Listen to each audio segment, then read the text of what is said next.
ইসলামী bank ইসলাম নয়, আমাদের জনাব মির্জা ফখরুল ইসলামও ইসলাম নয়, জামাতে ইসলামও ইসলাম নয়।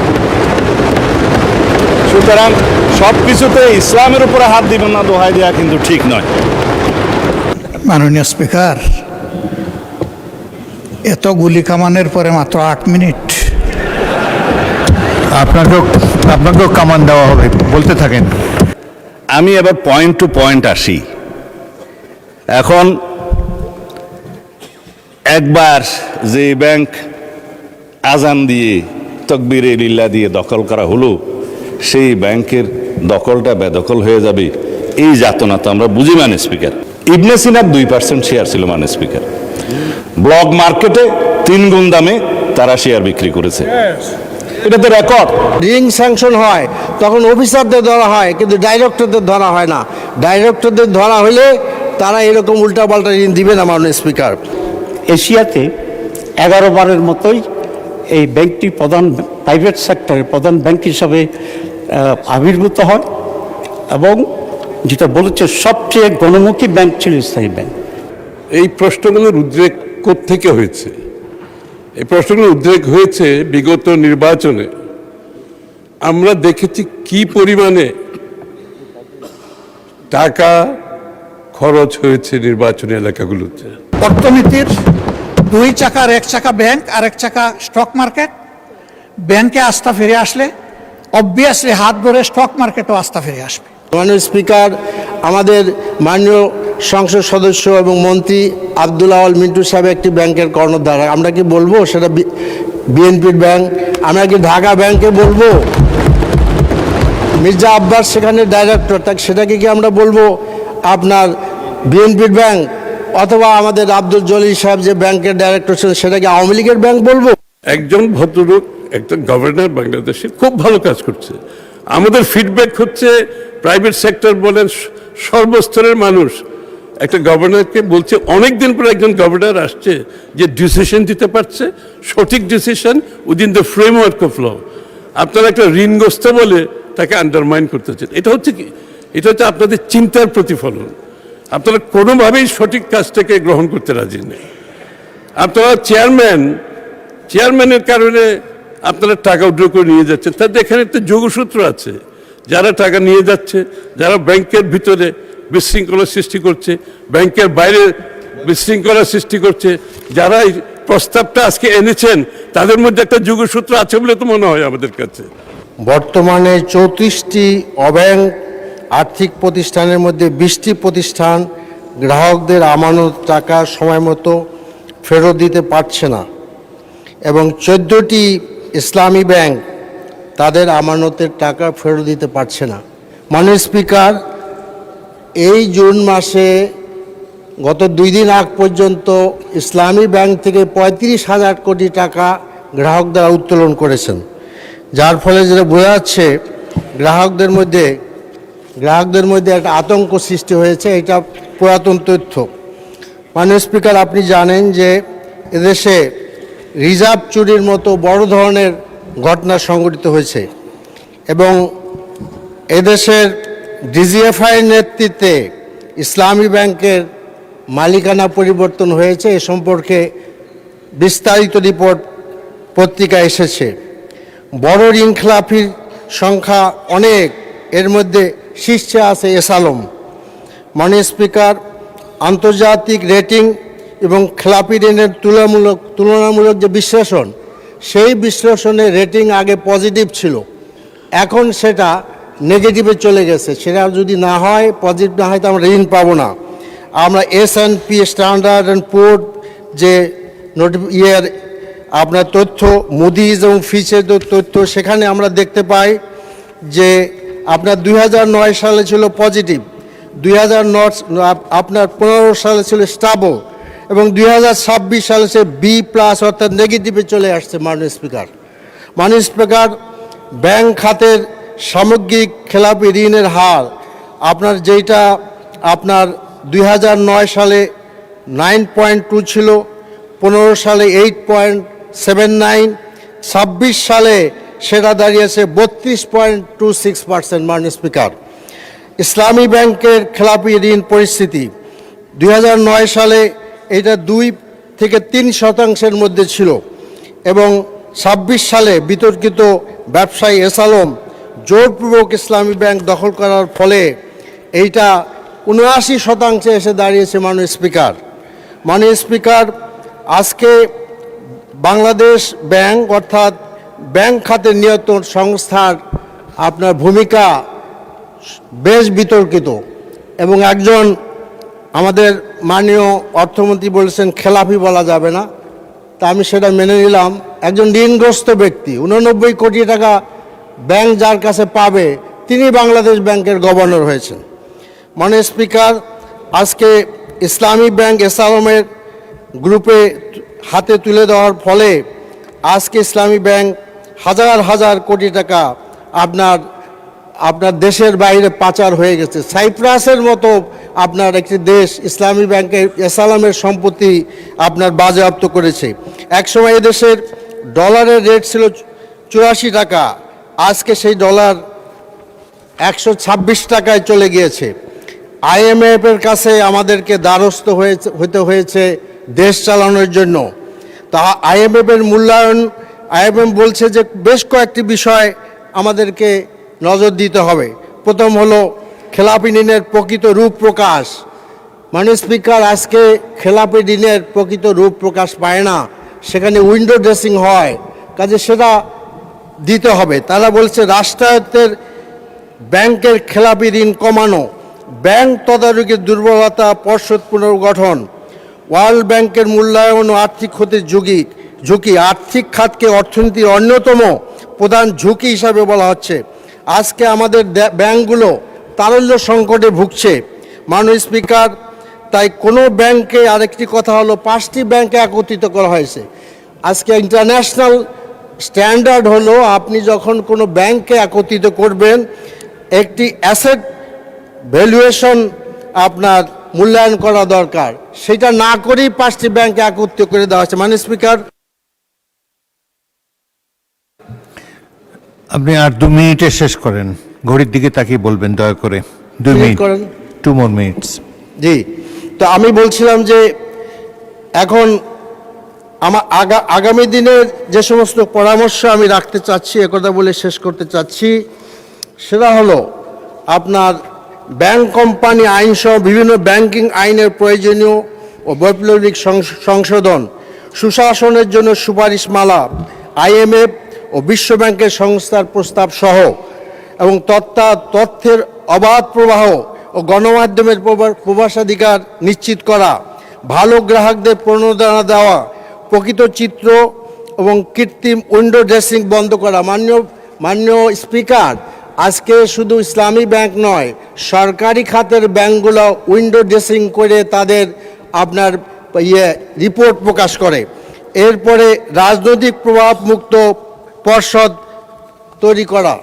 এরপর বলা হচ্ছে যে পর্ষদেরকে সরাসরি দায়বদ্ধতা করা। যখন রিং স্যাংশন হয় তখন অফিসারদের ধরা হয়, কিন্তু ডাইরেক্টরদের ধরা হয় না। ডাইরেক্টরদের ধরা হলে তারা এরকম উল্টাপাল্টা ঋণ দিবে না। মাননীয় স্পিকার, কেন্দ্রীয় ব্যাংকের স্বায়ত্তশাসন থাকা দরকার। কেন্দ্রীয় ব্যাংকে আজকে স্বায়ত্তশাসন নেই।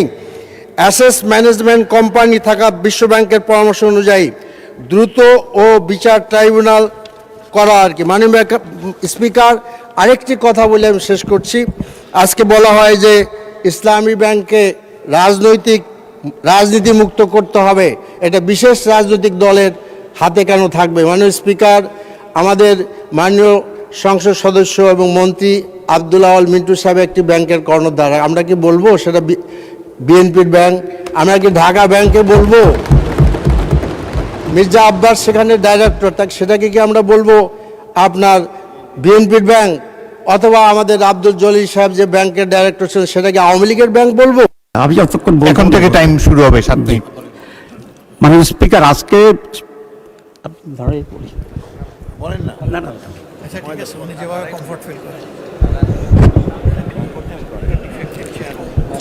মানে স্পিকার, আমি আপনাকে ধন্যবাদ দিয়েই শুরু করতে চাই, আমাকে যেহেতু সাজেশন দিয়েছেন। আজকে যে বিষয়টি এখানে উত্থাপিত হয়েছে এবং আলোচনা হচ্ছে, এটা অত্যন্ত একটি গুরুত্বপূর্ণ বিষয় বাংলাদেশের জন্য, বাংলাদেশের ইকোনমির জন্য। ইসলামী ব্যাংক যারা প্রতিষ্ঠা করেছিল তারা দেশের অত্যন্ত সম্মানীয় এবং অত্যন্ত যোগ্যতা সম্পন্ন ব্যক্তিরা ছিল, এবং ইসলাম ব্যাংক বাংলাদেশের শুরুর পিছনে যিনি গুরুত্বপূর্ণ ভূমিকা পালন করেছিলেন এবং সহযোগিতা করেছিলেন, অনুমোদন দিয়েছিলেন, এটা আমার সামনে যারা বসে আছেন বিএনপির যিনি প্রতিষ্ঠাতা শহীদ প্রেসিডেন্ট জিয়াউর রহমান, এটা ওনারা জানেন কিনা আমি জানি না। ওনার উৎসাহে অনুমোদনেই এদেশে প্রথম ইসলামিক ব্যাংক এখানে প্রতিষ্ঠিত। অনুমোদন বলতে অফিসিয়াল না, যে প্রসেসই করছেন উনি, but he was the one of the pioneer, যেটা এদেশে ইসলাম ব্যাংক গঠনের ক্ষেত্রে ভূমিকা রেখেছিলেন। এবং ইসলাম ব্যাংক একটি আন্তর্জাতিক ইনভেস্টমেন্টের মাধ্যমে এখানে তৈরি হয়েছিল, আপনি জানেন। এখানে আইডিবির ফান্ডিং ছিল, কুয়েত ফাইন্যান্স ব্যাংকের ফান্ডিং ছিল, আল রাজি যেটা বিশাল কোম্পানি আল রাজি, সেখানে ফান্ডিং ছিল, এবং বাংলাদেশের কতিপয় ইসলামপ্রিয় মানুষের ফান্ডিং ছিল। ইসলাম ব্যাংক পরিপূর্ণভাবে একটি যোগ্য এবং সততার ভিত্তিতে পরিচালিত হয়েছে। আজকেও ইসলাম ব্যাংকের যারা স্টাফ আছেন, চাকরি করছেন, এদের কারো বিরুদ্ধে দুর্নীতির অভিযোগে এমন কোনো অবস্থান সেখানে ছিল না। ইট ওয়াজ ফুললি একটা নিরপেক্ষ স্পিরিচুয়াল স্পিরিট এবং সততার ভিত্তিতে ইফিসিয়েন্টলি এই ব্যাংক পরিচালিত হয়। এবং সেই কারণেই এশিয়াতে 11 বারের মতোই এই ব্যাংকটি প্রাইভেট সেক্টরের প্রধান ব্যাংক হিসাবে আবির্ভূত হয়, এবং যেটা বলেছে সবচেয়ে গণমুখী ব্যাংক ছিল ইসলামী ব্যাংক। 3 কোটি গ্রাহক, আমার ধারণা জানি না একজাক্টলি এই পরিমাণ গ্রাহক আর কোনো ব্যাংকে আছে বলে আমি মনে করি না। স্বৈরাচার যখন ক্ষমতায় আসলো, তারা এই ব্যাংকটাকে লুটপাট করার জন্য তারা সিদ্ধান্ত নিয়েছে। এস আলমের মতো ব্যাংক লুটের বিশ্ব ডাকাত আনফর্চুনেটলি এই ব্যাংকের কর্ণধার হিসাবে তৎকালীন স্বৈরাচার শাসক তাকে সেখানে চলে যায়। আপনারা দেখেছেন যে রিপোর্টটা ইসলামী ব্যাংক একটা তদন্ত কমিটি করেছিল। সেই তদন্ত কমিটিতে যে রিপোর্ট এখন ব্যাংকে আছে, ব্যাংকের কর্তারা জানেন যে 26টার মতো বিভিন্ন প্রতিষ্ঠান, ভুয়া প্রতিষ্ঠান তৈরি করে তাদের নামে এই ব্যাংক লোনটা নিয়ে যাওয়া হয়েছিল। এই ভুয়া কোম্পানিগুলির 26 জন যারা আছে, তাদের মধ্যে আপনার এস আলমের বাসার চাকর, তার চাকরানি, তার পিয়ন, তার কর্মচারী, এই ধরনের বহু লোককে দিয়েই একেবারে ভুয়া কোম্পানি গঠন করে আপনার 1,25,000 কোটি টাকা এই ইসলামী ব্যাংক থেকে সরিয়েছিল। এই অভ্যুত্থানের পরে আপনার আবার নতুন করে এই ব্যাংক কিছুটা প্রাণ ফিরে পায়। 26,000 কোটি টাকার মতো নতুন টাকা এখন গ্রাহকদের পক্ষ থেকে আছে। আমরা আশা করেছিলাম যে এই সরকার এসে সর্বপ্রথম বিদেশের যে টাকাগুলো আছে এছাড়াও নিয়ে চলে গেছিল, সেগুলোকে ফেরত আনার জন্যই উদ্যোগ গ্রহণ করবে। কিন্তু আমরা লক্ষ্য করছি সেই দিকে না গিয়ে গভর্নমেন্ট বিতর্কিত লোকদেরকে সেখানে বসিয়ে এখন যে পরিমাণ কিছু টাকা আছে জনগণের টাকা, সে টাকাকেও কীভাবে লুটপাট করা যায় সেরকম উদ্যোগ গ্রহণ করছে বলে আমরা সেটা দেখি।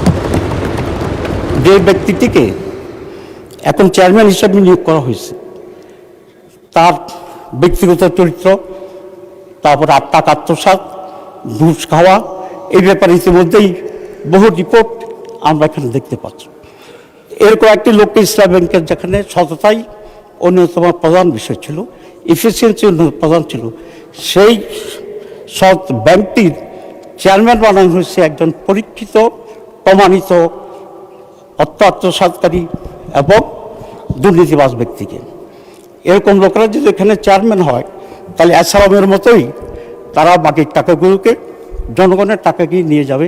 এটা অত্যন্ত পরিষ্কার, এবং এই জন্যই ইসলাম ব্যাংকের গ্রাহকদের ভিতরে এক বিরাট আতঙ্ক তৈরি হয়েছে। মাননীয় স্পিকার, আজকে ইসলাম ব্যাংকের যে টাকা, এ টাকাগুলো কাদের? এখানকার সব মানুষের, এবং যারা ইসলামিক অর্থনীতিতে বিশ্বাস করে, এটা তাদের টাকা। সুতরাং এই টাকার ব্যাপারে আমাদের অবশ্যই কনসার্ন আছে। সেখানে আমি একজন গ্রাহক, আমি একজন ডিপোজিটার আছি সেখানে, এবং এখানে যে যারা আছে তারা, এবং ওই সাইডে অনেকেই আসেন নিশ্চয়ই, যারা ইসলামী ব্যাংকের সাথে ব্যবসা করছেন এবং তারা কমফোর্টেবলি ব্যবসা করতে যাচ্ছেন। এখন একটি সরকারের লক্ষ্য হওয়া উচিত কি? একটি সরকারের লক্ষ্য হওয়া উচিত যে এই সমস্ত প্রতিষ্ঠানগুলো যাতে অধিকতর সুন্দর এবং সুচারুভাবে পরিচালিত হয়, সেই জন্য চেষ্টা গ্রহণ করা। কিন্তু আমরা দেখছি এই সরকার আসার পরে যে পরিবর্তনটা ব্যাংকে নিয়ে আসা হচ্ছে, এটা একেবারেই একটি নেগেটিভ অ্যাটিটিউড আমরা দেখছি, এবং অন্যায় করে অসৎ লোকদেরকে দেওয়া হয়েছে। আমরা এটা জানতে চাই যে জুবাইদুর রহমান সাহেবকে চেয়ারম্যান করার পরে এখন যে ওমর ফারুক যে এটার এমডি ছিল, এই দুজনের নেতৃত্বে ব্যাংকটি আবার কিছুটা হলে স্বাভাবিকতা ফিরে পাচ্ছিল। কোন কারণে আজকে চেয়ারম্যানকে চেঞ্জ করা হলো, কোন কারণে এমডিকে পদত্যাগ করতে বাধ্য করা হলো, এটাই জাজের কাছে পরিষ্কার থাকা উচিত। তো আমি এটা পরিষ্কার করে বলতে চাই যে ইসলামী ব্যাংক এর আগে যেভাবে ছিল মোহাম্মদুর রহমান এবং এমডি ফারুক, এদেরকে সেখানে রিহেবিলিট করে আগের পর্যায়ে রেখে তাদেরকে যে রিজাইন করতে বাধ্য করা হয়েছে, সেটাকে আবার উইথড্র করে ইসলামী ব্যাংকের স্বাভাবিকভাবে চলার জন্য সে সুযোগ করে দেওয়া দরকার। আর যদি সেটা না হয় তাহলে গ্রাহকের টাকা গ্রাহকদের বিরুদ্ধে আন্দোলন করবে, আর গ্রাহক টাকা যদি না থাকে যে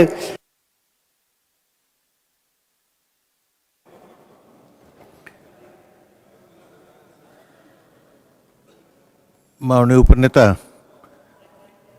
আচ্ছা আপনি 1 মিনিটে সাম আপ করেন। আমার সমস্যা হচ্ছে খুব সহজ। আমরা দেখছি যে ইসলাম ব্যাংকে আওয়ামী লীগ যেভাবে দখল করেছে, আমাদের মাননীয় মন্ত্রী সালাউদ্দিন সাহেব তার আগের বক্তৃতায় বলেছিলেন যেটা কত অংশ শেয়ার, মানে শেয়ার হোল্ডার কত অংশের মালিক আছে না, 82% এস আলমের যে মালিকানা, এই 82% হচ্ছে অন্যান্য লোকদের মালিকানাকে ডাকাতির মাধ্যমে ডিজেফাই দিয়ে এটাকে সে দখল করে জোর করে নিয়ে গেছে। আমাদের দাবি এটা অরিজিনাল মালিকদের ফেরত দিতে হবে, এবং যেভাবে সুস্থভাবে চলছিল সেটাকে অব্যাহত রাখার জন্য চেষ্টা করতে হবে। নাহলে গ্রাহকরা আন্দোলন করবে, ইসলামী ব্যাংকের পক্ষে যা আছে তারা আন্দোলন করবে, এবং দেশে একটা বড় ধরনের আনরেস্ট হওয়ার সম্ভাবনা আছে। আমি সেই জন্য অনুরোধ করব যে আগের মতো করে ইসলামী ব্যাংকে ইসলামিক আদায় সৎ লোকদেরকে দিয়েই পরিচিত করার জন্য চেষ্টা করতে হবে, এবং এসালামের লোককেই বর্ষণের জন্য চেষ্টা করছে। কোনো এসালামের লোক ইসলামী ব্যাংকের কাজও দিতে পারবে না। ধন্যবাদ, ধন্যবাদ বিরোধী দলের উপনেতা। এখন বক্তব্য রাখার জন্য আহ্বান করছি জনাব সালাউদ্দিন, মাননীয় স্বরাষ্ট্রমন্ত্রী। আপনার সময় 15 মিনিট। মাননীয় স্পিকার, আপনাকে ধন্যবাদ। আলহামদুলিল্লাহ, আসসালাতু আসসালামু আলা রাসূলিল্লাহ।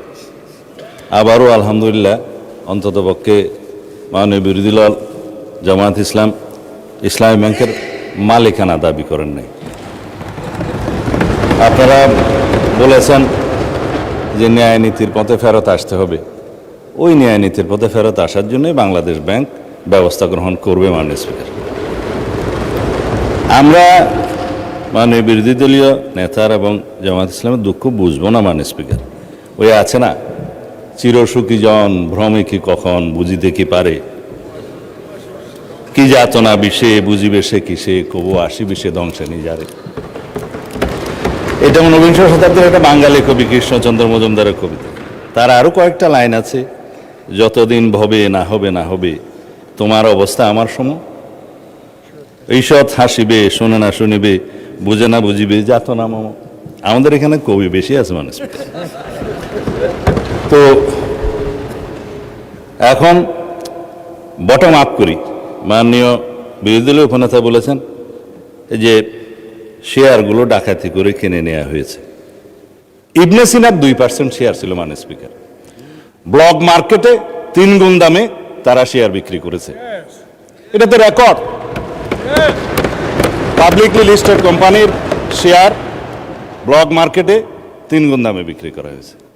এছাড়া বর্তমান শেয়ার হোল্ডিং স্ট্যাটাস অনুসারে এখানে মাননীয় অর্থমন্ত্রী এখানে আছে 81%, 92% বোধহয় একটা গ্রুপের। তারা যেভাবে বললেন আমি জানি না খতিয়ান, এটা স্ট্যাটিস্টিক্স বলছে। দয়া করে আপনারা না বললে খুশি হবে, আপনাদের বলার সময় আমরা বলি নাই। আর শেয়ার হোল্ডিংয়ের যারা মালিক তাদের কাছে মাননীয় বিরোধী দলের নেতা নোটিশেই বলেছেন দেশের অর্থনীতি ব্যাংকিং খাতের স্থিতিশীলতা এবং কোটি কোটি গ্রাহকের স্বার্থ রক্ষার লক্ষ্যে ইসলামী ব্যাংক বাংলাদেশের শেয়ারসমূহ বৈধ ও প্রকৃত মালিকদের নিকট প্রত্যার্পণের জন্য প্রয়োজনীয় ব্যবস্থা গ্রহণ করা হোক। সেই বৈধ এবং প্রকৃত শেয়ার হোল্ডারদের কাছে এই মালিকানা ফেরত দেওয়ার যথাযথ ব্যবস্থা গ্রহণ করা হবে মাননীয় স্পিকার। এখন কারা কত পার্সেন্ট শেয়ারের মালিক সেদিনও বক্তৃতায় বলেছিলেন প্রকাশ করা হোক। মাননীয় অর্থমন্ত্রীকে অনুরোধ করছি, বাংলাদেশ ব্যাংকের গভর্নরের কাছে অনুরোধ করে জাতির সামনে প্রকাশ করা হোক। শেয়ার হোল্ডাররা তারা কিভাবে খরিদ করেছে দ্যাট ইজ ডিফারেন্ট ডিবেট। সেটা দুদকের তদন্ত হতে পারে, মামলা হতে পারে, but share holder is share holder. Publicly listed কোম্পানির মধ্যে সেটা আলাদা ডিবেট এবং আলাদা তদন্ত হতে পারে। এখন বলা হচ্ছে আপনারা ব্যাংকের মালিক না, জামাত ইসলাম ব্যাংকের মালিক না, আবার বলছি ইসলামের উপর হাত দিবেন না। কদিন আগে জামাত ইসলামের এক বন্ধু, আমি নাম নিলে আবার এখানে 74-এ দাঁড়াতে পারেন, সেজন্য 2 জন এমপি ছিলেন, আরেকজন পরাজিত এমপি ছিলেন, আরেকজন নেতা ছিলেন, বক্তৃতা দিচ্ছে ইসলামের উপর হাত দিবেন না। মাননীয় স্পিকার, ইসলামী ব্যাংক ইসলাম নয়, আমাদের জনাব মির্জা ফখরুল ইসলামও ইসলাম নয়, জামাতে ইসলামও ইসলাম নয়। সুতরাং সবকিছুতে ইসলামের উপরে হাত দিবেন না দোহাই দেওয়া কিন্তু ঠিক নয়। মাননীয় স্পিকার, আমি এবার পয়েন্ট টু পয়েন্ট আসি। এখন একবার যে ব্যাংক আজান দিয়ে তকবীরে লিল্লাহ দিয়ে দখল করা হলো, সেই ব্যাংকের দখলটা বেদখল হয়ে যাবে, এই যাতনা তো আমরা বুঝি মাননীয় স্পিকার। সুতরাং যারা পর্দার আড়ালে থেকে গ্রাহক বলে রাস্তায় আন্দোলন করছে, ভিডিওটা দেখেন, তাদের রাজনৈতিক পরিচয়। আমাদের মধ্যে অনেকে তো গ্রাহক আছে, গ্রাহককে বলে দেওয়া হচ্ছে বলেন বলেন আপনার অ্যাকাউন্ট আছে, বলে যে আচ্ছা ঠিক আছে, কত কয় 2-3 লাখ টাকা আছে, পিছন থেকে খোঁচা দিয়ে বলছে বলেন 7-8 লাখ টাকা আছে বলেছে, এটা রেকর্ড ভিডিও। তারা গ্রাহক হচ্ছে সেই রকম গ্রাহক। তা এখন পর্দার আড়াল থেকে নেমে পড়েছেন, এটা ভালো। বেপর্দা হওয়া, বেনাকাব হওয়া কোনো কোনো ক্ষেত্রে খারাপ, তবে এই ক্ষেত্রে ভালো হয়েছে যে মানুষ জানতে পেরেছে।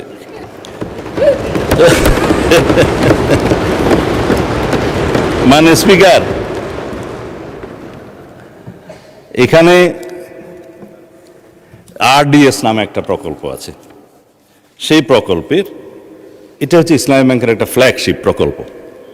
এই প্রকল্পের মূল হচ্ছে পল্লী উন্নয়ন প্রকল্প নামে, যেখানে 5,000, 10,000, 20,000 টাকা পর্যন্ত লোন দেয়া যায়। নারী গ্রাহকের সংখ্যায় বেশি। ভোটের আগে 10,000 টাকা করে অনেক নারীকে দেয়া হয়েছে। লাইনে আমার এক ভোটার জিজ্ঞেস করছে, আমার এক কর্মী, মা আপনি কোথায় দিবেন?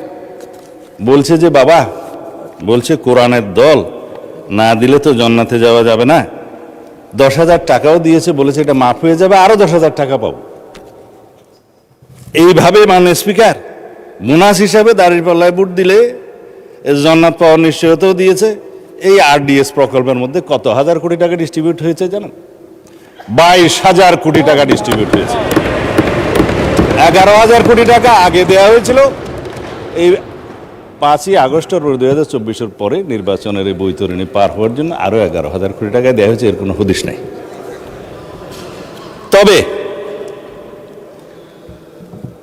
একজন নারী ভোটারের কথা তো বললাম, ভোটের আগে আমরা প্রায় সময় দেখছি মাননীয় স্পিকার, আমরা তো লেজিটিমেট গভর্নমেন্ট, ভোট টুট পেয়ে জনগণ আমাদেরকে এখানে বসিয়েছে, কিন্তু ইলেকশনের দিন পর্যন্ত আমরা একটা ফেসবুক গভর্নমেন্ট দেখেছিলাম মাননীয় স্পিকার, প্রচারণার মাধ্যমে। তা আমরা এখনো মনে করছি বিরোধী দলের ভূমিকা পালন করুক, তারা স্ট্রাগল করবে সরকারি দলে আসার জন্য, নির্বাচিত হয়ে মেজরিটি পাওয়ার জন্য। কিন্তু বারে বারে এইভাবে প্রচারণা, পর্দার আড়ালে প্রচারণা, পর্দার ভিতরে প্রচারণা ইত্যাদি চালিয়ে মানুষকে বিভ্রান্ত করে মাননীয় স্পিকার আমরা বোধহয় খুব বেশি এগোতে পারবো না। এখন ইসলামী ব্যাংকের আমি কয়েকটা আইনের কথা পরে বলবো, এখন বলছি না। ইসলামী ব্যাংকের নবনিযুক্ত চেয়ারম্যান দায়িত্ব নিলে এবং এই চেয়ারম্যানকে দায়িত্ব পালন করতে না দিলে কি হবে সেটা আইনে বলা আছে। বাংলাদেশ ব্যাংকের ব্যাংক কোম্পানি আইন অনুসারে সেকশন 45, 46, 47 এবং লাস্টে 57-এ এই কথাগুলো বলা আছে। না, আমি অর্থমন্ত্রী বলছি যে আইন উনি বলবেন, তা আমার একটু অভ্যাস খারাপ বলে আগে বলে দিচ্ছি। বাংলাদেশ ব্যাংকের নির্দেশ দানের ক্ষমতা, বাংলাদেশ ব্যাংক যদি এই মর্মে সন্তুষ্ট হয় জনস্বার্থে মুদ্রানীতি এবং ব্যাংক নীতির উন্নতির বিধানের জন্য কোনো ব্যাংক কোম্পানির আমানতকারীদের স্বার্থের পরিপন্থী এবং ব্যাংক কোম্পানির স্বার্থের পক্ষে ক্ষতিকর কার্যকলাপ প্রতিরোধ করার জন্য যে কোনো রকমের সিদ্ধান্ত বাংলাদেশ ব্যাংক দেওয়ার এখতিয়ার রাখে এবং ব্যাংক কোম্পানিগুলো, সংশ্লিষ্ট ব্যাংক কোম্পানিগুলো উক্ত আইন নির্দেশ পালনে বাধ্য থাকবে। ব্যাংক কোম্পানির পরিচালক সেকশন 46 ইত্যাদির অপসারণ বাংলাদেশ ব্যাংকের ক্ষমতা, চেয়ারম্যান থেকে বোর্ড অফ ডাইরেক্টরস সবার। তারপরে আপনার 49-এ বাংলাদেশ ব্যাংকের অধিকতর ক্ষমতা আছে, 47-এ পরিচালনা পরিষদ বাতিলের ক্ষমতা আছে। বিস্তারিত পড়লে আমার ওই 15 মিনিটে কোলাবে না, সেই জন্য বলবো না। এই পরিষদ বাতিল করা এবং নির্দিষ্ট মেয়াদ পর্যন্ত নির্দেশনা দেয়া, এগুলো সব বাংলাদেশ ব্যাংকের এখতিয়ার, ব্যাংক কোম্পানি আইন। তাইলে আগে আইন পরিবর্তন করেন, বাংলাদেশ ব্যাংক কোম্পানি আইন পরিবর্তন করে তারপর আপনারা এই আলোচনায় আসেন। অন্যথায় রেগুলেটরি অথরিটি হিসাবে বাংলাদেশ ব্যাংক তার নিজস্ব ক্ষমতা বলে দেশের স্বার্থে, ব্যাংককে রক্ষা করার স্বার্থে এই সমস্ত কার্যক্রম তারা চালু করবে। মাননীয় স্পিকার, মাননীয় স্পিকার, তারা তদন্তের কথা বলছেন, তদন্ত করার জন্যই তো। যদি এখন বলি আপনারা 5ই পরবর্তী এই ব্যাংকের যারা লোন গ্রহণ করেছে, আমি নামই বলি, নাবিল গ্রুপকে 700 কোটি টাকা এলসির এগেনস্টে লোন দেওয়া হয়েছে, পরে এই মালামাল বিক্রি করে ব্যাংকে টাকা ফেরত দেওয়া হয়নি। দুষ্টু লোকেরা বলে সেটা কোনো এক দলের নির্বাচনে তহবিলে গেছে। এবং তারা একটা টিভি চ্যানেল প্রতিষ্ঠা করেছে এবং সেই টিভি চ্যানেলটা কোন পক্ষে খেলছে সেটা আমরা জানি। তার ব্যাংক লায়াবিলিটি হচ্ছে 16,000 কোটি টাকা, তার বিরুদ্ধে তদন্ত কেন হচ্ছে না? সেই জন্য তদন্ত হবে মাননীয় স্পিকার। এখন লান্তাবুর গ্রুপকে হেড অফিসের অ্যাপ্রুভেল ছাড়া নির্বাচনের আগে 40 কোটি টাকা লোন দেওয়া হয়েছে, যার কোনো সদুত্তর নাই। এগুলো তদন্ত হবে মাননীয় স্পিকার। সোশ্যাল কর্পোরেট রেসপন্সিবিলিটি নাম দিয়ে যারা ঢাকা থেকে কক্সবাজার পর্যন্ত বিমানের টিকিট পর্যন্ত ব্যাংকের থেকে করিয়েছে, সেগুলোরও তদন্ত হবে মাননীয় স্পিকার। রেকর্ড আছে, এগুলো পত্রিকায় প্রকাশিত হয়েছে। এই আরডিএস প্রকল্প থেকে, এলসির এগেনস্টে লোন দেয়া থেকে, এই যে গ্রুপের কথা বললাম, নামও তো মনে নেই, লান্তাপুর না কি যেন, লান্তাবুর, এগুলো তদন্ত হবে। এই তকবির দিয়ে ব্যাংক দখল করার পর যাদেরকে চক্রচ্যুত করা হয়েছে তাদের সংখ্যা হচ্ছে 9,000। অন্যায্যভাবে কোনো আইন কানুন না দেখিয়ে তাদেরকে নিয়ম বহির্ভূতভাবে চাকরিচ্যুত করা হয়েছে। তারা প্রায় সময় ডেমনস্ট্রেশন করে রাস্তায়, আপনারা দেখতে পারেন পত্রিকায়। শুধু তাই না, 6,000 নতুন নিয়োগ দেওয়া হয়েছে, তাদের সবাই একটি রাজনৈতিক মতাবলম্বী লোক এবং তাদেরকে কনফার্ম করা হয়েছে 50%, আর 50% করার তালে আছে, তদন্ত হলে আর পারবে না। 13,000 প্রমোশন দেওয়া হয়েছে, যারা যেই ক্যাটাগরি থেকে প্রমোশন পেয়ে যে ক্যাটাগরিতে যাওয়ার কথা না, 2টা-3টা করে প্রমোশন দেওয়া হয়েছে। এই অনিয়মগুলো তো হয়েছে মাননীয় স্পিকার, ইসলামের নামেই তো হয়েছে বলে মনে হয়। তো সুতরাং এগুলো তদন্ত হলে হয়তোবা আমাদের কারো নাম ওখানে চলে আসতে পারে। এই তদন্ত হোক, টাকা কোথায় সরানো হয়েছে সেটা তদন্ত হোক। যেহেতু দাবি করা হয়েছে যে এস আলম গ্রুপের লক্ষ কোটি টাকা পাচার করার যে অভিযোগ তোলা হয়েছে, আমরা দাবি করছি মাননীয় স্পিকার, সমস্ত অর্থ পাচারের তদন্ত করা হোক, বাংলাদেশ ব্যাংকের নেতৃত্ব করা হোক। যারা বাংলাদেশের টাকা, মানুষের টাকা পাচার করেছে বিদেশে, সকলের বিরুদ্ধে তদন্ত করা হোক। শুধু অভিযোগ দিয়ে ক্ষান্ত হইলে হবে না, কিন্তু এগুলোও তদন্ত করা হবে মাননীয় স্পিকার। এই যে ইন্টারিম গভর্নমেন্টের সময় দখলদারিত্বের এবং মব সৃষ্টির একটা পায়তারা যে ছিল সেগুলোরও তদন্ত করা হবে। তারা কোথায় কোথায় কার কার নামে লোন দিয়েছে, কর্পোরেট সোশ্যাল রেসপন্সিবিলিটির টাকা কোথায় ব্যবহার করা হয়েছে, নির্বাচনের আগে সেই তহবিল কোথায় গিয়েছে, RDS প্রকল্পের টাকা কত লোককে দেওয়া হয়েছে, কিভাবে দেওয়া হয়েছে, সেগুলো ফেরত আনার ব্যবস্থা করা হবে, তদন্ত করা হবে। মানে স্পিকার, এখন সেই জন্যই বলছিলাম কি যাতনা বিষয়ে বুঝিবে সে কিসে, কবু আসি বিষে দংশে নিজারে।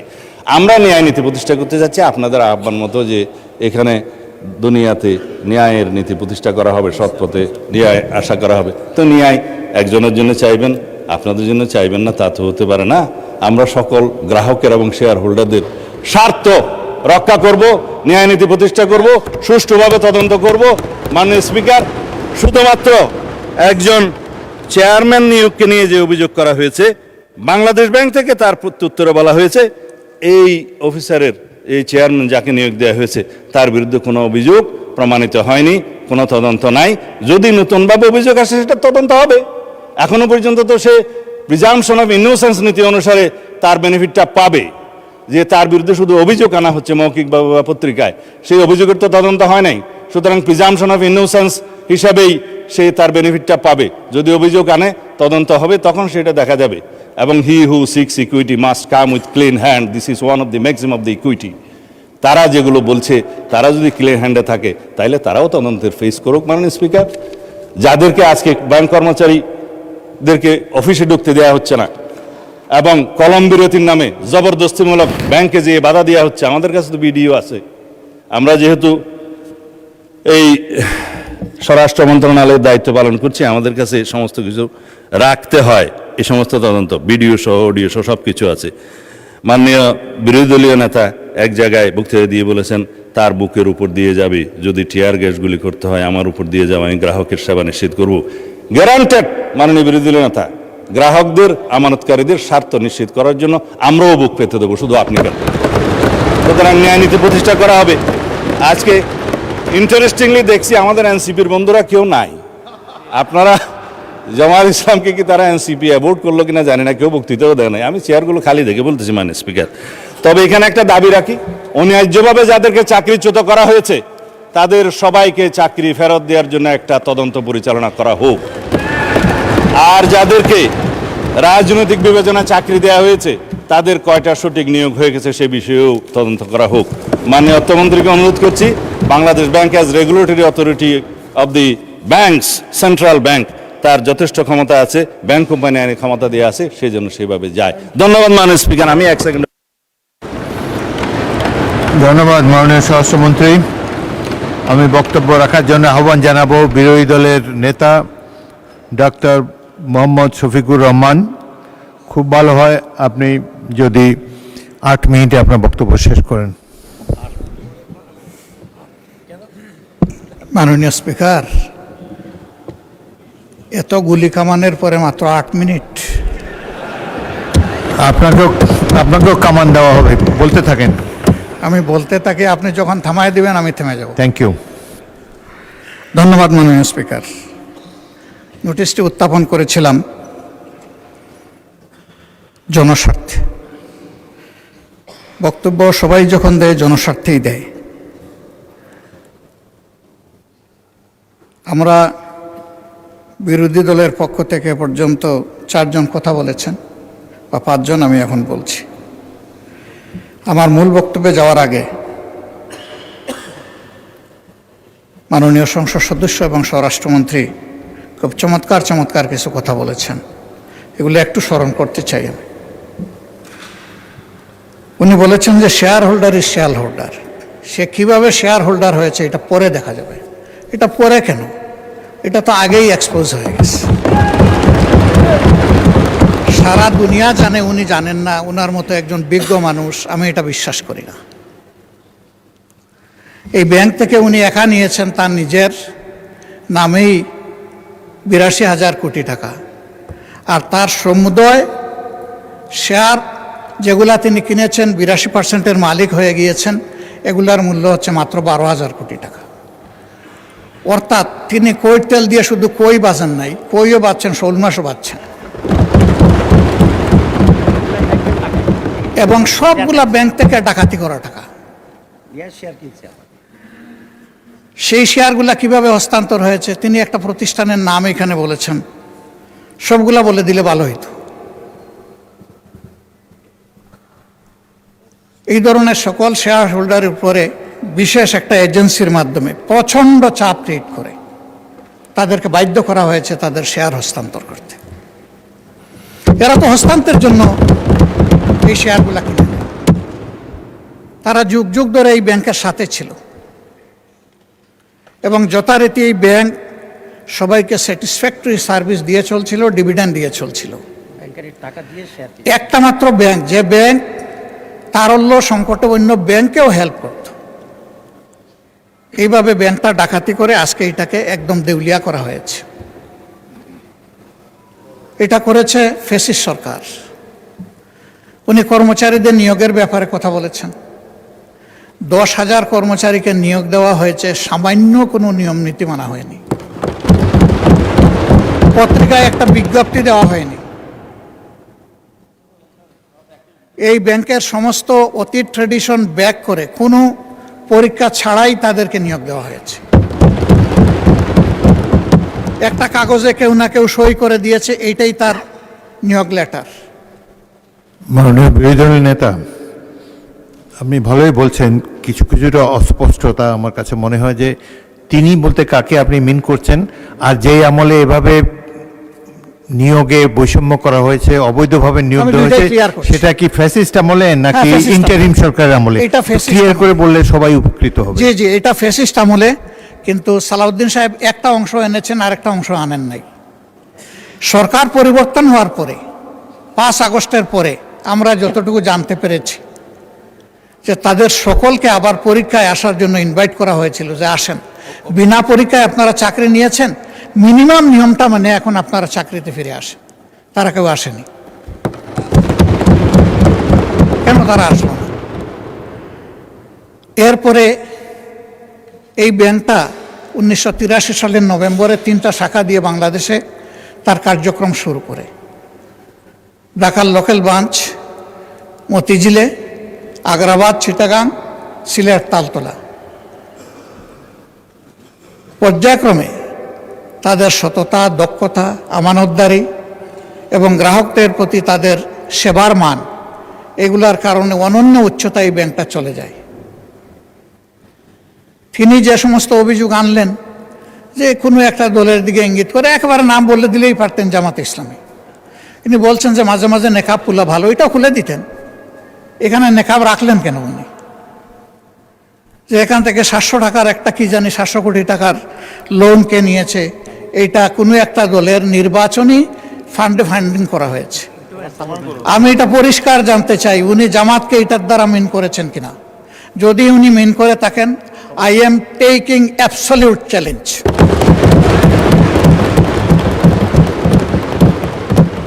তিনি এটা প্রমাণ করতে পারলে আমি তাকে একটা মেডেল দিব পার্সোনালি। এরপরে কার ছেলে, কার নাতি, কোন কোম্পানি, শুধু ইসলামী ব্যাংক না, যে কোনো ব্যাংক থেকে চুরি ডাকাতি অসততার মাধ্যমে কিছু নিয়ে যদি আত্মসাৎ করে থাকে, তার ব্যাপারে অবশ্যই তদন্ত করে স্টার্ন অ্যাকশন দেশের বিদ্যমান আইনে নেওয়া উচিত। এটা আমি শফিকুর রহমান হলে আমাকেও যেন স্পেয়ার করা না হয়। মাননীয় স্পিকার, এই ব্যাংকটিতে ক্ষুদ্র একজন ব্যবসায়ী হিসাবে আমার বসার সুযোগ হয়েছিল 2005 থেকে 2011 সাল, 6 বছর। ব্যাংকের বোর্ডে বসতাম, শিখতাম, জানতাম, বাংলাদেশের অর্থনীতিকে বোঝার চেষ্টা করতাম। সেই সময়টা এই ব্যাংক এককভাবে বৈদেশিক রিমিটেন্সের 32% পর্যন্ত আর্ন করত। তার ডিপোজিট, তার তারল্য, তার ইনভেস্টমেন্ট, সকল টার্নওভারে ইম্প্যারালাল একটা ব্যাংক ছিল। সবগুলা সরকারি ব্যাংক মিলেও তার সমতুল্য ছিল না। কিন্তু তখন বয়ান বানাতেন একজন বিশেষ অর্থনীতিবিদ ডক্টর আবুল বারাকাত। তিনিও আঙ্গুল তুলতেন জামাত ইসলামের দিকে যে এখান থেকে জামাত ইসলামী হাজার হাজার কোটি টাকা নিয়ে যাচ্ছে। তার এই বয়ানের ভিত্তিতেই শেষ পর্যন্ত এই ব্যাংকে অভ্যুত্থান করা হলো, দখল করা হলো। 15.5 বছর দুঃশাসন চালানো হলো। কই প্রমাণ কোথায়? 15.5 বছর তো কম না। এখনো আবার একই তালে যদি কথা বলা হয়, আমি বলবো আমরা কি আবার সেকেন্ড আবুল বারাকাত হতে যাচ্ছি? আন্দাজ অনুমানের ভিত্তিতে কোন মহিলার কোন কোটেশন সংসদের মতো একটা প্রেস্টিজিয়াস জায়গায়, এগুলো আসলে আমরা আশা করি না। ওই মহিলাকে সংসদে হাজির করা হোক, যদি কোনো প্রভিশন থাকে সংসদে গণশুনানিও হোক, অসুবিধা নাই। আরডিএস প্রকল্প কোনো দলের নয়, কোনো ধর্মেরও নয়। আমি নিজে বোর্ডে ছিলাম, আমি জানি এখানে বিভিন্ন ধর্মের মানুষ এখান থেকে বেনিফিশিয়ারি। এখানে দল ধর্ম দেখা হয় না, এখানে টার্গেট গ্রুপকে প্রাধান্য দেওয়া হয়। উনি কত 11,000 কোটি টাকার একটা রেফারেন্স দিয়েছেন। কে নিয়েছে এটা? আমি, আমার সহকর্মীরা?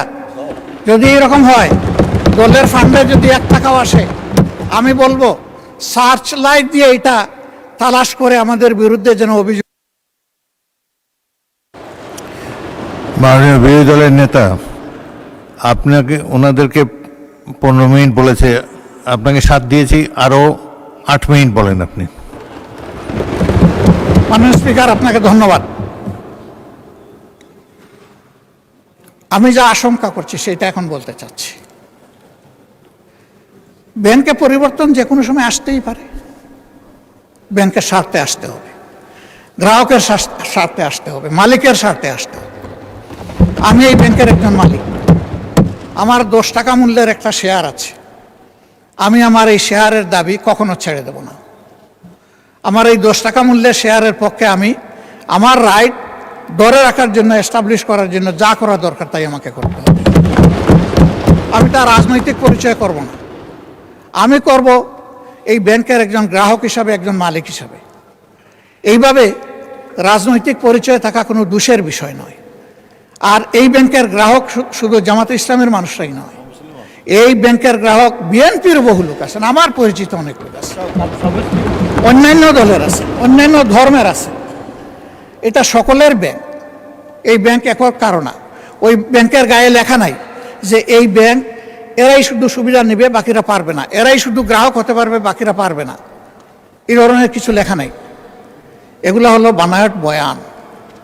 ব্যাংকটাকে ধ্বংস করেছেন শেখ হাসিনা এস আলমকে তার হাতিয়ার হিসেবে ব্যবহার করে। আমরা এখন স্পষ্টত দেখতে পাচ্ছি সেই এস আলমকে আবার ফিরে আসার পথ করে দেওয়া হয়েছে। এর প্রমাণ এই যে ডেপুটি গভর্নর বাংলাদেশ ব্যাংকের সাবেক, তিনি রংপুরের রিজিওনাল ম্যানেজার থাকা অবস্থায়, ডিরেক্টর থাকা অবস্থায় অনিয়মের 52 লাখ টাকার অভিযোগ তার বিরুদ্ধে প্রমাণিত হয়েছে। তাকে তখন শাস্তি দেওয়া হয়েছে। আর 5 আগস্টের পর তিনি স্বৈরাচারের দূষর এবং দুষ্কৃতকারী হওয়ার কারণে তিনি শেষ পর্যন্ত এখান থেকে বাধ্য হয়েছেন চলে যেতে। সেই লোকটাকে এনে এখানে বসানো হলো। তিনি যখন ডেপুটি গভর্নর, তখন এস আলমের সকল অপকর্মের তিনি ছিলেন সহযোগী, এবং সেই হিসাবে তিনি একটা প্রাইজ পেয়েছিলেন। তার স্ত্রীর নামে ভুয়া কোনো প্রতিষ্ঠানের অস্তিত্ব নেই, সেখানে 3.5 কোটি টাকা এক্সিম ব্যাংক থেকে গিফট লোন দেওয়া হয়েছে তাকে। তিনি অসৎ। সেই লোকটাকে এনে একটা বিধ্বস্ত ব্যাংকের মাথার উপর বসায় দেওয়া, এটা কোনো যুক্তিতেই মেনে নেওয়া যায় না।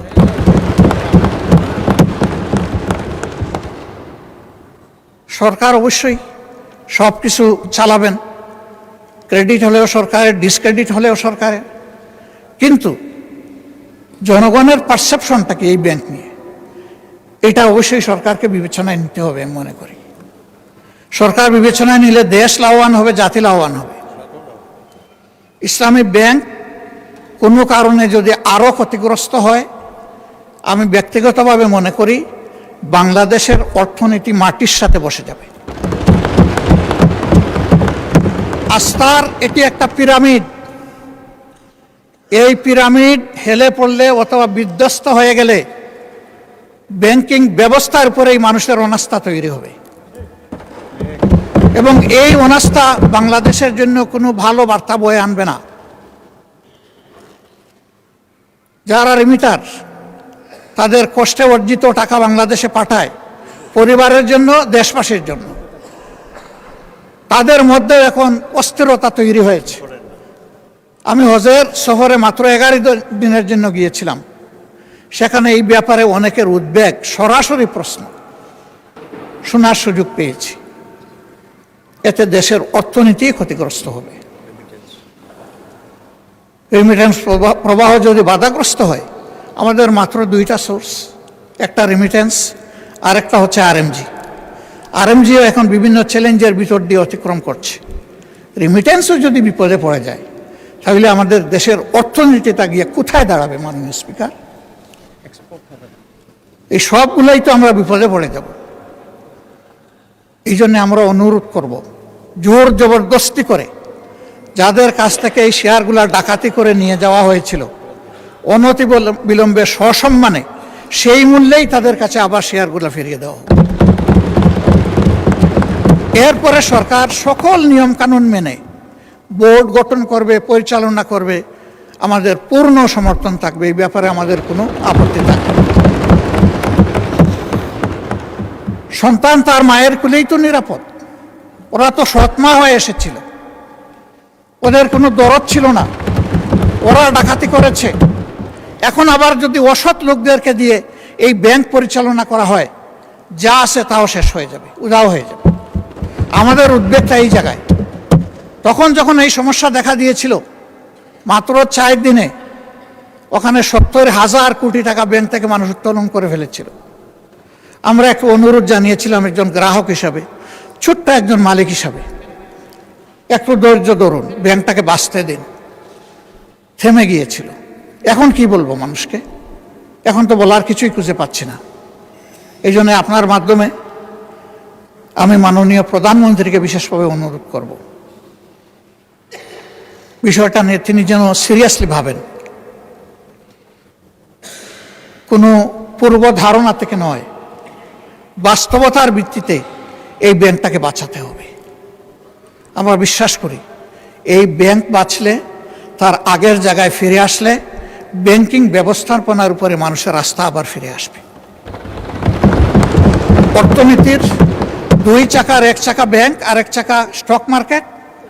ব্যাংকে আস্থা ফিরে আসলে অবভিয়াসলি হাত ধরে স্টক মার্কেটও আস্থা ফিরে আসবে।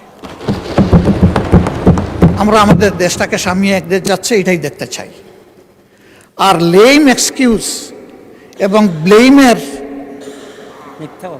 যে বিষয়গুলো এখানে চলে আসে, এটা থেকে আল্লাহর কাছে আশ্রয় চাই। অলরেডি 5টা ব্যাংকের গ্রাহকরা রাস্তায় রাস্তায় ভিক্ষুকের মতো ঘুরছে। তারা তাদের বিনিয়োগের কোনো রেজাল্ট পাচ্ছে না, তারা তাদের আমানত ফেরত পাচ্ছে না। আবার যদি সর্ববৃহৎ ব্যাংকের একই বিপর্যয় ঘটে, তাহলে আমরা গিয়ে কোথায় দাঁড়াবো? মাননীয় স্পিকার, আজান হয়ে গেছে, আমার কথা আমি এখানেই শেষ করলাম। আমি আপনার মাধ্যমে একটা প্রতিকার চাই, ব্যাংকটা বাঁচুক, আমরা এটাই চাই। আসসালামু আলাইকুম। এখন বক্তব্য রাখবেন মাননীয় অর্থমন্ত্রী জনাব আমির খসরু মাহমুদ চৌধুরী।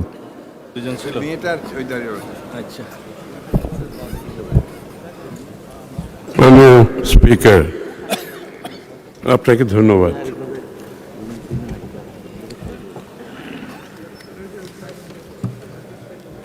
ইসলামিক আপনার মাননীয় মন্ত্রী, আপনার সময় 15 মিনিট। চলেন, তারপরে দেখা যাক চেষ্টা করে দাঁড়ায়। 15 মিনিটে শেষ করার চেষ্টা করেন আর কি। জি, থ্যাংক ইউ। ধন্যবাদ। মাননীয় স্পিকার,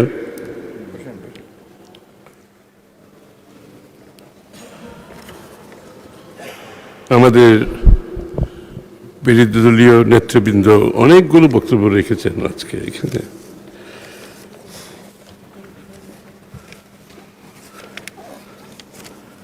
আমার প্রথমে আমি যেটা বলতে চাই সেটা হচ্ছে, আমাদের বিরোধী দলীয় নেতা চ্যালেঞ্জ করেছেন যে ইসলামিক ব্যাংক থেকে যে টাকাগুলো বের হয়েছে সেগুলোর প্রতিবাদে উনি চ্যালেঞ্জ করেছেন যে এখানে জামাত ইসলামীর কোনো রকমের এর সাথে জড়িত না। উনি চ্যালেঞ্জ করেছেন, গোল্ড মেডেলও দিতে বলেছেন। মাননীয় স্পিকার, এই দাবিটা কিন্তু সালমান রহমানও করতে পারে।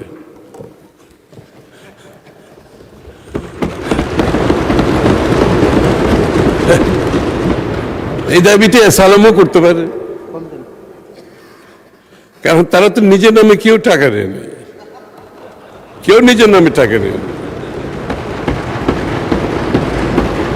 কারণ মাননীয় স্পিকার, এই প্রশ্নগুলোর উদ্রেক কোত্থেকে হয়েছে? এই প্রশ্নগুলোর উদ্রেক হয়েছে বিগত নির্বাচনে। আমরা দেখেছি কি পরিমাণে টাকা খরচ হয়েছে নির্বাচনী এলাকাগুলোতে, অবিশ্বাস্য রকমের টাকা খরচ হয়েছে। প্রত্যেকটি নির্বাচনী এলাকায় আমরা বিপুল অঙ্কের টাকার সম্মুখীন হয়েছি। এমন এমন ক্যান্ডিডেট যাদের কোনো ব্যবসা নেই, বাণিজ্য নাই, বুঝলাম নির্বাচনী আইন ভায়োলেট করেও ব্যবসা বাণিজ্য থাকলে নিজের পয়সা খরচ করতেছে।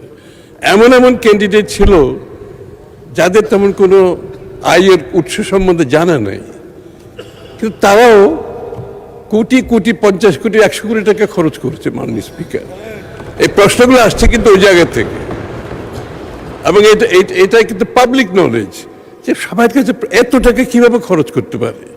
তো এটা একটা বিষয় আছে, এটা আমাদের বোঝা দরকার।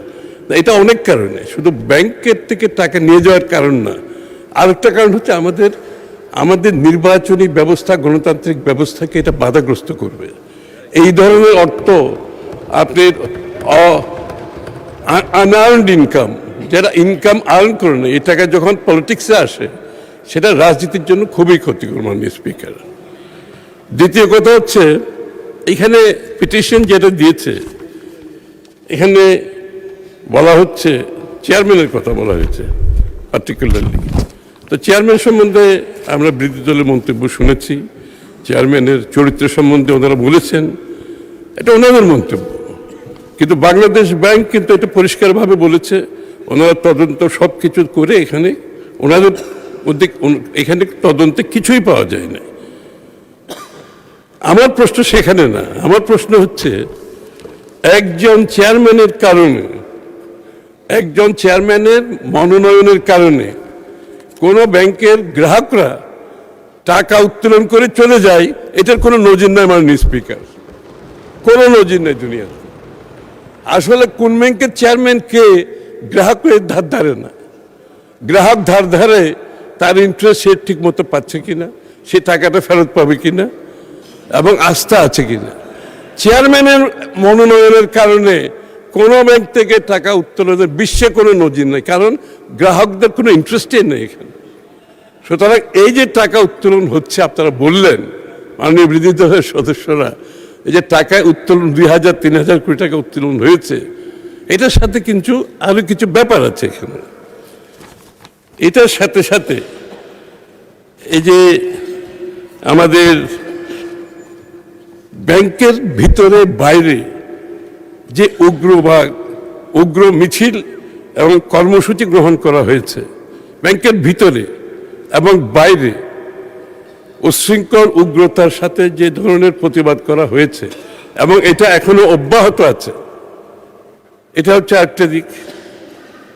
এবং এটার সাথে সাথে যে আপনাদের যে মাননীয় বিরোধী দলের যে আশঙ্কা যে আপনারা প্রকাশ করছেন, এটা আমরা একটু যোগসূত্র দেখতে পাচ্ছি এখানে। কারণ এই যারা উইথড্র করে চলে গেল, এরা কারা? নিশ্চয় চেয়ারম্যানের কারণ উইথড্র করে নাই। যারা উইথড্র করে চলে গেছে তারা বোধহয় এই ইসলামিক ব্যাংকটাকে বিপদে ফেলতে চাচ্ছে, এবং এর পেছনে কারো হাত আছে আমরা বিশ্বাস করি, কোনো কোনো শক্তির হাত আছে। তারা চায়, আসলে তারা ইসলামিক ব্যাংকের ফেল করতে চায়, ইসলামিক ব্যাংকটাকে তারা ফেল করে রাজনৈতিকভাবে ফায়দা উসুল করতে যাচ্ছে। এখানে ইসলামিক ব্যাংকের ভালোর জন্য কেউ বলছে, আমি সেটা বিশ্বাস করতে চাই না। মাননীয় স্পিকার, এইটাকে ফেল করাবে এবং রাজনৈতিকভাবে বলবে যে আর্থিক শৃঙ্খলা দেশে নষ্ট হয়ে গেছে। আমি একটা কথা পরিষ্কারভাবে বলতে চাই মাননীয় স্পিকার, বাংলাদেশ জাতীয়তাবাদী দল আমরা আর্থিক শৃঙ্খলায় বিশ্বাস করি এবং আমরা বিশ্বাস করি না আমরা যেই কথাগুলো বলি আর্থিক শৃঙ্খলার কথা, আমরা যখন বলি ম্যাক্রো স্টেবিলিটির কথা, আমরা যখন বিনিয়োগের কথা বলি, আমরা কিন্তু কথাগুলো অক্ষরে অক্ষরে পালন করি। আপনি বিএনপির বিগত দিনের সরকারগুলোর ইতিহাস যদি আপনি দেখবেন, আর্থিক শৃঙ্খলা নিয়ে কোনো প্রশ্ন নাই, শেয়ার বাজার নিয়ে কোনো প্রশ্ন নাই, ম্যাক্রো ইকোনমিক স্টেবিলিটি সবসময় বিএনপির সময় সবচেয়ে সচল ছিল। সেই জায়গা থেকে তো আমরা সরে দাঁড়াই নাই, আমরা বরঞ্চ আরও ভালোর দিকে যাচ্ছি। এখন বাংলাদেশে আর্থিক শৃঙ্খলার প্রয়োজনীয়তা বিএনপির চেয়ে বেশি কেউ অনুধাবন করে না মাননীয় স্পিকার। এখানে মাননীয় স্পিকার ওনাদের পিটিশনে একটা জায়গা আমি আসছি, যে ওনারা বলছেন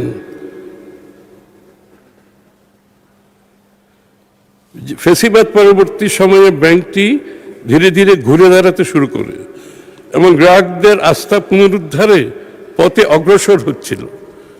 1 বছরের ব্যবধানে ব্যাংকের মুনাফা 108 কোটি টাকা থেকে বেড়ে 137 কোটিতে উন্নীত হয়। ঠিক এমন সময় দখলদারি ইত্যাদি ইত্যাদি, এটার একটা হিসাব আমি মাননীয় স্পিকার দিচ্ছি।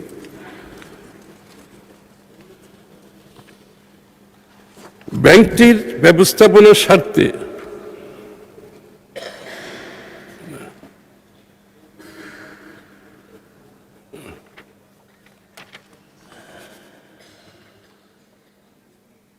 যেই 2 বছরের ওনারা প্রফিটের কথা বলছেন, ওই 2 বছরের ব্যাংকের যে প্রভিশন, প্রায় 70,000 কোটি টাকার মতো প্রভিশন ওনারা ওই বছরও ক্যারি ফরওয়ার্ড করেছে, তার পরের বছরও ক্যারি ফরওয়ার্ড করেছে মাননীয় স্পিকার। অর্থাৎ এটা আসলে ওই প্রভিশন যদি আপনি দেখান যে এনপিএল নন পারফরমেন্স লোনে, এটা বিশাল ক্ষতির অবস্থানে ছিল। সুতরাং দিস ইজ উইন্ডো ড্রেসিং, এটা প্রফিট না মাননীয় speaker, this is window dressing.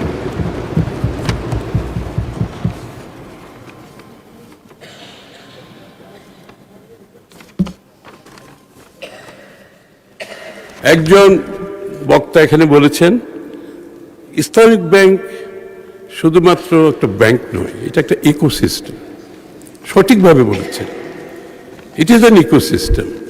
এই ব্যাংকটাকে ঘিরে যে রাজনৈতিক কর্মকাণ্ড চলছে মাননীয় স্পিকার, এই ব্যাংকটিকে ঘিরে যে সুবিধাবাদী রাজনীতিতে অর্থায়নের যে প্রক্রিয়া চলছে, এটা শুধু ব্যাংকের মধ্যে সীমাবদ্ধ না, এটা রাজনীতির মধ্যে ঢুকে পড়েছে। এবং আমি বিশ্বাস করি এই ইকোসিস্টেম থেকে আমাদেরকে বেরিয়ে আসতে হবে।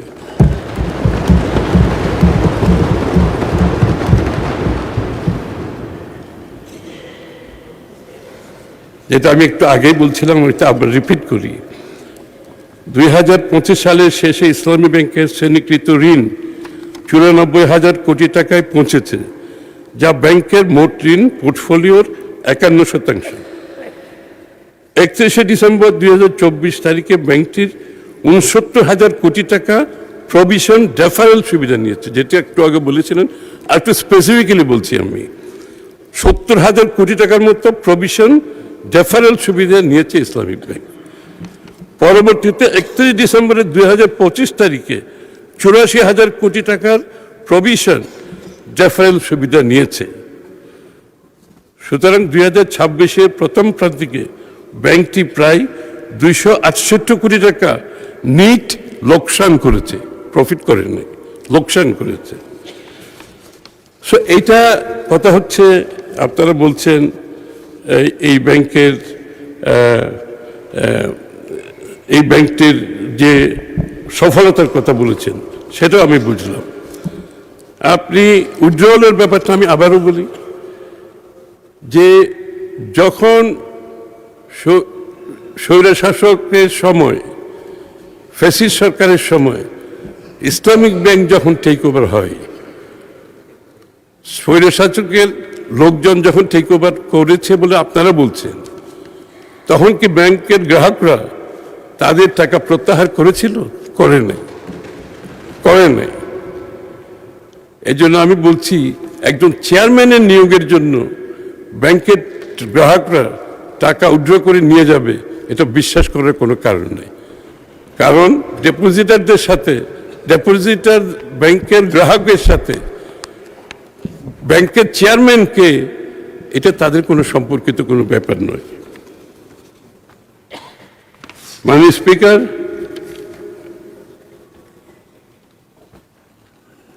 আপনারা শেয়ার বৈধ মালিকের কাছে ফেরত দেওয়ার কথা বলছেন, ভালো কথা। আসলে পুরো প্রসেসটা তো তাই। আমি আপনারা কি বলছেন ঠিক বুঝতে পারছি না। মানে স্পিকার, ফুল এখন যে প্রসেসটা চলছে বাংলাদেশ ব্যাংকের মাধ্যমে, সেটাই তো উদ্দেশ্য। সরকার তার বৈধ মালিকের কাছে ব্যাংক ফিরিয়ে দেওয়ার যে প্রক্রিয়া, সেই প্রক্রিয়াটা বাংলাদেশ ব্যাংক বর্তমানে করছে।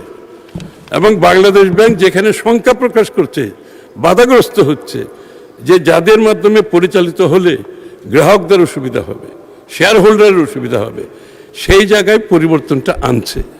এবং সেই পরিবর্তন আনার অধিকার বাংলাদেশ ব্যাংকের ব্যাংক আইনের পরিপ্রেক্ষিতে আছে। সেই কাজটি তারা করছে। এখানে আপনাদের আপত্তির আমি তো কিছু দেখতে পাচ্ছি না।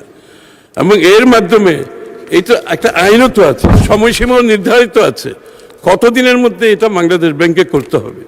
তা আপনারা একটু অপেক্ষা করুন না, দেখুন শেষ পর্যন্ত বাংলাদেশ ব্যাংক যে কাজটি হাতে নিয়েছে সেটা তারা সফলভাবে করতে পারে কিনা।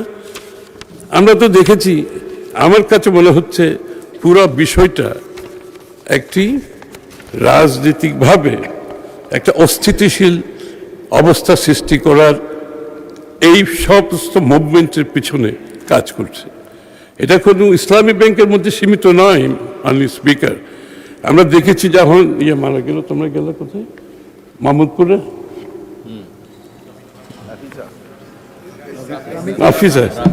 রামিসা। মানে স্পিকার, আমরা প্রতিটি ক্ষেত্রে মবক্রেসির যে একটা টেন্ডেন্সি, আমরা কিন্তু প্রতিটি ক্ষেত্রে দেখতেছি। রামিসা যখন মারা গেল, মাননীয় প্রধানমন্ত্রীর সাথে সাথে গেলেন, পররাষ্ট্রমন্ত্রী গেলেন, আমাদের ল মিনিস্টার গেলেন। ওখানে আমরা কি দেখেছি মাননীয় স্পিকার? Total mobocracy, উচ্ছৃঙ্খলতা। এবং যেখানেই কোনো কিছু ঘটছে সেখানেই মবক্রেসি, সেখানেই উচ্ছৃঙ্খলতা। একটা রাজনৈতিক অস্থিতিশীল করার একটা প্রক্রিয়া চলছে মাননীয় স্পিকার।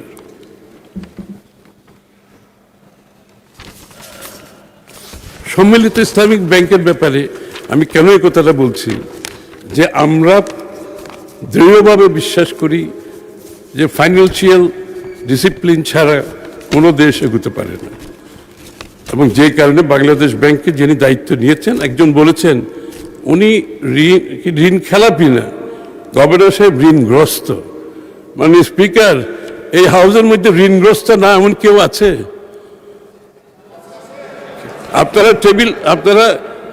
আপনারা এই টেলিভিশন, গাড়ি, এইগুলোর ডে টু ডে বেসিসে কোনো না কোনো ঋণ তো সবাই থাকে। হ্যাঁ, ঋণ নাই? হ্যাঁ, ও তো তাইলে ব্যাংক করেছেন কি জন্য? তাইলে ব্যাংকটা করেছেন কি জন্য? কার জন্য? আসলে তো ব্যাংক, আমি তো বলছি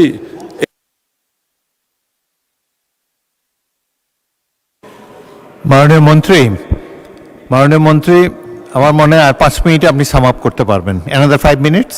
থ্যাংক ইউ। একজন ভদ্রলোক, একটা গভর্নর বাংলাদেশের খুব ভালো কাজ করছে।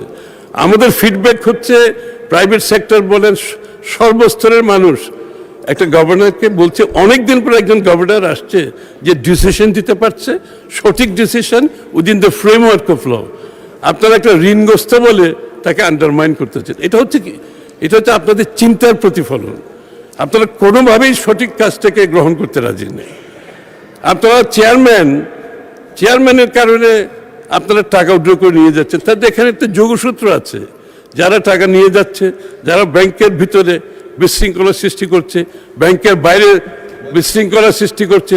যারা এই প্রস্তাবটা আজকে এনেছেন তাদের মধ্যে একটা যোগসূত্র আছে বলে তো মনে হয় আমাদের কাছে। সুতরাং মাননীয় স্পিকার, আমি শেষ করছি এই কথাটা বলে, বাংলাদেশ জাতীয়তাবাদী দল ফাইন্যান্সিয়াল ডিসিপ্লিনে কোনো কম্প্রোমাইজ করবে না, কোনো কম্প্রোমাইজ করবে না। এবং এটা বারবার আমাদের সরকার বারবার প্রমাণ করেছে এটা। এবং আমাদের ফাইন্যান্সিয়াল ডিসিপ্লিনের কারণে, প্রুডেন্সের কারণে বাংলাদেশের ইকোনমি বারবার ঘুরে দাঁড়িয়েছে। আজকে যে ভঙ্গুর অর্থনীতি আমরা হাতে নিয়েছি, এটাকে আমরা স্থিতিশীল এবং সমৃদ্ধির পথে নিয়ে যাওয়ার জন্য ফিনান্সিয়াল সেক্টরের গুরুত্ব যে কত, ফিনান্সিয়াল সেক্টরের যে গুরুত্বপূর্ণ সেটা আমরা অক্ষর অক্ষরে বুঝি, এটা না বুঝার কোনো কারণ নেই। সুতরাং আপনারা নিশ্চিত থাকতে পারেন ইসলামিক ব্যাংকের ভবিষ্যৎ বিএনপির হাতে খুবই সেফ, একেবারে নিশ্চিত থাকতে পারেন। হ্যাঁ হ্যাঁ, আপনারাই তো বলেছেন শহীদ জি এটা বিল করেছে, তাহলে তো আরো বেশি নিশ্চিত থাকবে, এটা তো চিন্তার কোনো কারণ নাই। এমন কোনো কাজ করবেন না, এমন কোনো কাজ করবেন না, মাননীয় বিরোধী দলের নেতৃবৃন্দকে বলছি আমি, এমন কোনো কাজ করবেন না যে বাংলাদেশের মানুষ হতাশ হয়। একটা গণতান্ত্রিক সরকার দেশ চালাচ্ছে, একটা বিশাল সমর্থন নিয়ে একটা গণতান্ত্রিক সরকার দেশ চালাচ্ছে, এটাকে একটু সময় দেন।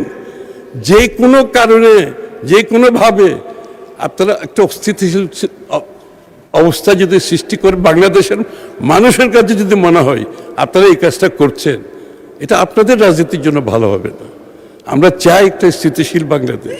সুতরাং এই যে ব্যাংকের বাইরে যারা আছে, ব্যাংকের ভিতরে যারা বিশৃঙ্খলা সৃষ্টি করছে, আইনের চোখে তারা কিন্তু দোষী। বিএনপি সরকার যথেষ্ট ধৈর্যের পরিচয় দিচ্ছে, আইনের চোখে তারা দোষী। কোন রকম ফিনান্সিয়াল ইনস্টিটিউশনের সামনে ভিতরে বাইরে বিশৃঙ্খলা করার অর্থ তার শাস্তিযোগ্য অপরাধ, এবং এটার জন্য 2 বছরের জেল হতে পারে। কিন্তু বিএনপি সরকার অত্যন্ত ধৈর্যশীল, এবং আমরা কিন্তু অসম্ভব টলারেন্সের মাধ্যমে সরকার পরিচালনা করছি। এই যে এত বিশৃঙ্খলা সৃষ্টি করা হচ্ছে বিভিন্ন জায়গায়, সরকার কিন্তু খুবই ধৈর্যের সাথে দেশ পরিচালনা করছে। আমি আশা করব আপনারা সহযোগিতা করবেন। আগামীর বাংলাদেশ, যা বিএনপি যে আগামীর বাংলাদেশ গড়ার যে শপথ নিয়েছে, সেটা আপনাদের বাদ দিয়ে তো না, আপনাদেরকে নিয়েই তো আমরা করতে চাই।